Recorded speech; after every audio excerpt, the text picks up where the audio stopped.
ناظرین، Ertugrul Ghazi مسلمانوں کی تاریخ میں سہر فہرست وہ مجاہد ہے جس نے اپنی زندگی اسلام کے لیے وقف کر دی۔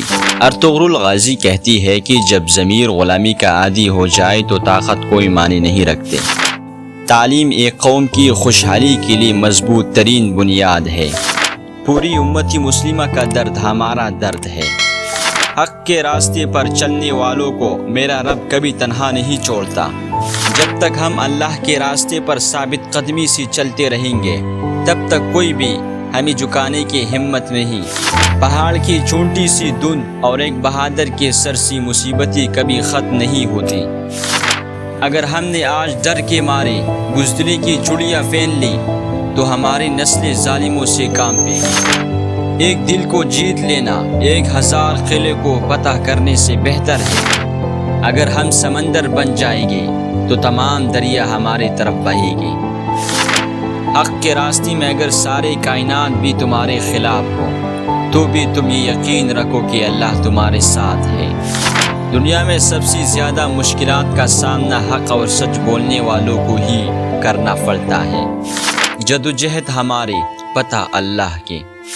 مسلمانوں، تمہاری تاریخ شیروں سے بھری پڑی ہے۔ اپنی تاریخ پر ایک نظر ڈالو۔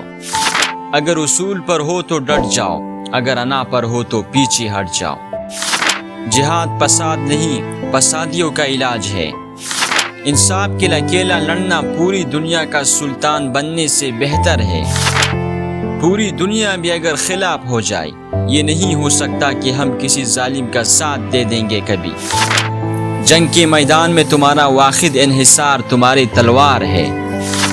ہماری تلوار انصاف ہے اور ہمارا ہدف پوری دنیا ہے اللہ کی توفیق سے۔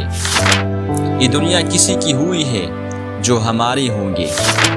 ہمیں اللہ کی رحمت سے مایوسی کرنے کا کوئی حقدار نہیں بنایا گیا۔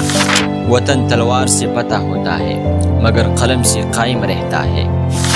دشمن بنانے کے لیے ضروری نہیں کہ آپ کسی سے لڑائی کریں، بس حق اور سچ بولیں۔ بے شمار دشمن آپ کو اپنے خاندان میں ہی مل جائیں گے۔ میرے تلوار چلانے کا مقصد تو صرف اور صرف انصاف کو قائم کرنا ہے۔ جب تک ہم اللہ کے راستے پر چلیں گے کوئی بھی ہمیں ہمارے گھٹنوں کے بل نہیں گرا سکتا۔ جن مظلوموں کے ساتھ کوئی نہیں ہوتا ان کے ساتھ اللہ ہوتا ہے۔ تمام جہان بھی اگر ظالم ہو جائے تو بھی ہم ظالم سے ڈرنے والی نہیں ہے۔ میرا ایک زندگی ہے اور وہ بھی میرے خدا کی ہے۔ اگر آپ کا دل خالص و پاکیزہ ہے تو دنیا کے کوئی شیطانی قوت آپ کا محاصرہ نہیں کر سکتے۔ جس کا کوئی خواب نہیں اس کا کوئی مستقبل نہیں۔ گیدڑوں کی حکمرانی اس وقت تک قائم رہتی ہے جب تک شیر واپس نہیں آ جاتے۔ مسلمان اللہ کے علاوہ کسی سے بھی رحم کی بھیک نہیں مانگتا۔ کمزوری دکھاؤ تو گیدڑ بھی شیر بن جاتی ہے۔ ہمارے اسلاف کے داستانیں بچوں کو سلانے کے لیے نہیں بلکہ مردوں کو جگانے کے لیے سنائی جاتی ہے۔ اپنوں کی طرف سے دھوکہ انسان کو ٹکڑے ٹکڑے کر دیتا ہے۔ ہم یا تو غازی بنیں گے یا ہم شہید ہوں گے مگر ہماری تلواروں کی جنکاری 1000 سالوں تک سنائی دیں گے۔ منزلیں سپاہیوں کا استقبال کرتی ہیں، بزدلوں کو تو راستے کا خوف مار دیتا ہے۔